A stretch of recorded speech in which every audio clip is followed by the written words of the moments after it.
em 2001, é lançado um filme que se chama Amnésia. O filme teve como diretor ninguém menos que o grande Christopher Nolan. Foi o segundo filme de Christopher Nolan, mas foi esse filme que fez ele ser tão famoso quanto ele é hoje. Foi onde ele começou, de certa forma, a ser notado. O filme não chegou a ganhar nenhum Oscar, mas teve indicação para o Oscar e teve indicação para a Globo de Ouro. E esse filme é fantástico. Esse filme, ele conta a história de um homem, que é interpretado pelo Guy Pearce, que tem sua esposa assassinada. E durante esse processo, né, esse momento desse assassinato, ele também é muito ferido, mas a sequela que ele fica é uma perda de memória. Perda de memória recente. Ou seja, ele não consegue formar memórias novas. Então ele tem uma amnésia para frente, uma amnésia que a gente chama de anterógrada. E aí ele vai convivendo com essa amnésia e tentando usar estratégias como tatuagens no corpo para poder lembrar e conseguir encontrar as pistas para descobrir esse assassino e poder se vingar da morte da sua esposa. Bem, é um filme maravilhoso, eu recomendo para todos que assistam, bem interessante. A construção do filme é interessante, porque é uma construção diferente, né? As questões temporais, o filme não é feito de forma linear, ele é feito de outra forma. Nesse filme, além do Guy Pearce interpretando o papel principal, que por sinal, curiosidade, ia ser do grande Brad Pitt, acabou não sendo. Além do Guy Pearce, nós temos a Carrie-Anne Moss, do Matrix, e o Joey Pantoliano, que também é do Matrix. Em 1999, um psicólogo canadense chamado de Daniel Sketcher, ele lança um artigo na revista americana de psicologia chamado Os 7 Pecados da Memória. E é bem interessante que para notar esses defeitozinhos da memória, ele vai descrevendo cada um desses 7 pecados. Eu sou Thiago Nascimento, neurologista e nerd, e vamos falar sobre esses 7 pecados da memória. Sejam bem-vindos ao Neuronerd.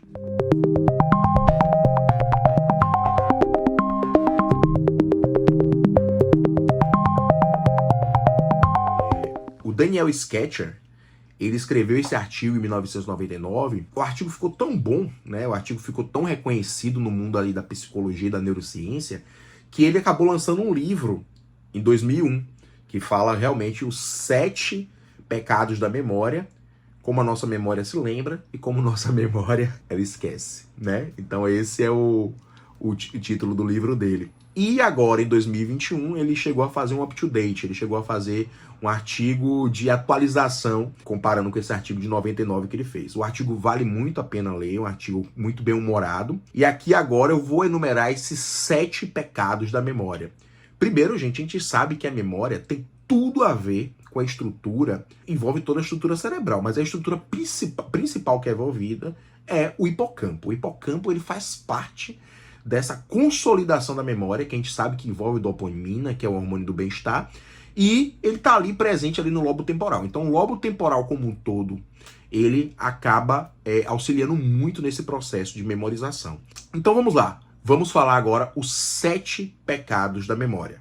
Primeiro pecado é aquele que a gente vê com muita frequência, a memória que não consolida, ou seja, primeiro pecado, transitoriedade. A memória, ela tem que passar por um processo de consolidação. Ela tem que entrar naquele primeiro momento para ser levada ali, para ser consolidada lá no hipocampo. Nosso personagem principal, que é interpretado pelo Guy Pearce, Leonard, ele tem uma dificuldade de fazer isso. Ele consegue lembrar das memórias antigas, que já estão consolidadas, mas ele não consegue consolidar novas. Então, no filme, ele vai criando tatuagens e anotações para justamente se lembrar. Ele bota a tatuagem porque está lá fixa no corpo. Então, é aquela pista que ele lê, entra ali na primeira memória que a gente recebe, mas não é consolidada. Ela precisa ser gravada ali, de certa forma, no hipocampo. E isso acontece com todos nós. Segundo pecado, a distração. Então, quantas vezes você está ali fazendo um processo tão no automático que você se distrai? Então, muitas vezes a gente esquece chave de carro, a gente esquece óculos, a gente esquece onde guardamos as coisas de casa, a gente esquece, poxa, será que eu fechei a porta? Esse processo é muito comum. É o processo de se distrair. É de muitas vezes perder uma informação importante. Será que isso aconteceu com o nosso personagem lá do filme? Talvez não tanto, né? Terceiro pecado da memória: bloqueio. Então, quantas vezes a gente passa por uma situação, a gente tá ali tentando lembrar o nome de uma coisa. Poxa, eu quero lembrar o nome de uma rua ali que eu vejo todo dia. É uma memória já consolidada, só que você não consegue trazer ela à tona. E já percebeu que muitas vezes chega a ser até contagioso? Às vezes ficam 3, 4 pessoas, pô, é mesmo? Como é o nome disso? Parece que contagia. Seria isso um fenômeno dos neurônios espelho associado também? É um questionamento. Então, é um bloqueio para uma lembrança já consolidada. E é temporário. Depois de um tempo, você acaba lembrando quando está fazendo outra coisa, quando se distrai, ou quando vai para casa, ou então aquele grupo de amigos acaba ajudando e você acaba lembrando. Não é o processo que nosso querido personagem do filme passa, porque ele tem bloqueio para lembrar do assassinato da esposa. Não é algo temporário, é algo permanente. Quarto pecado da memória: persistência. Então vocês já repararam que muitas vezes memórias indesejáveis ficam gravadas. Memórias que você não quer que estejam ali, de repente elas aparecem. Como pode aparecer aquela musiquinha do comercial chato antigo, ou aquela musiquinha de uma cantiga política que você acaba lembrando, você nem gostava tanto daquele político, mas acaba lembrando, ou um desenho antigo. Por sinal, abre um adendo aqui, o filme Divertidamente, ele mostra esse processo de uma maneira bem legal, vale a pena assistir. Em outro momento vamos falar sobre esse filme. E pode acontecer situações também de estresse pós-traumático. Então, quando a pessoa passa por um processo de muito trauma, aquela memória fica gravada e fica difícil de se esquecer dela. É um processo contrário, você quer esquecer e não consegue. E nosso personagem, o Leonard, ele não esquece que a esposa morreu e aquilo vai perturbando ele, ele quer descobrir quem é o assassino e vai nessa persistência, vai nesse processo aí de que essa memória não some e ele vai correndo atrás. O quinto pecado da memória, o viés. Nossas memórias, elas têm muita relação com o momento que nós estávamos vivendo. Quando a gente muda de momento, quando a gente está em outro momento de um conhecimento diferente, de uma vivência, de um momento de vida diferente, a gente pode interpretar aquela memória de uma maneira diferente. Às vezes aquela memória que até no passado foi ruim, hoje você pode olhar para trás e interpretar como boa. Isso é um viés. Você não é o mesmo o que você era há 20 anos atrás. De repente aquela memória, ela modifica também porque você mudou hoje. Então isso é o famoso viés. Será que isso aconteceu com o personagem Leonard? Eu não vou contar porque pode ser um spoiler. O sexto pecado da memória, a atribuição incorreta.